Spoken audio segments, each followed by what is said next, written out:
Magandang umaga mga ka-happy hour. Narito ang mga balita para sa MBC TV Network News Update, 10 AM edition.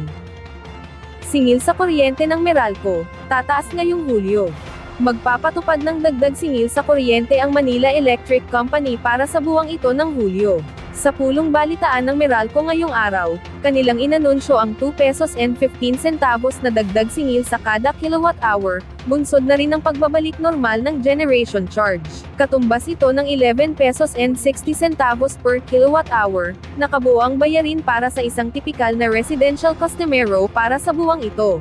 Magugunitang nagpatupad ang Meralco ng utay-utay na paniningil ng generation charge makaraang payagan ng Energy Regulatory Commission, na hatiin sa loob ng 4 na koleksyon ang binili nilang kuryente sa WESM.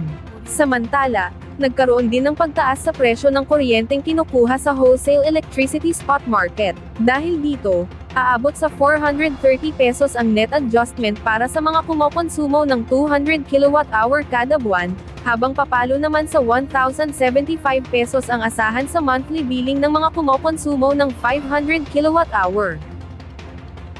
Sa iba pang balita, aircon sa NAIA Terminal 3, papatayin sa loob ng 12 oras. Sa abiso ng Manila International Airport Authority, ititigil ang cooling system simula 9 PM hanggang 9 AM sa July 16 hanggang July 17. Ayon kay MIA General Manager Eric Jose, layon ng pagpatay sa cooling system ng NAIA Terminal 3 ay para sa 12-hour system upgrade. Pero nasa 27,000 pasahero ang posibleng maapektuhan ng nasabing upgrade. Tiniyak naman ng MIA na nakaalerto ang kanilang medical team, sakaling magkaroon ng medical emergency. At yan ang mga balita para sa MBC TV Network News Update, 10 AM edition. Abangan ang mga susunod na balitaan mamaya, para sa 11 AM edition.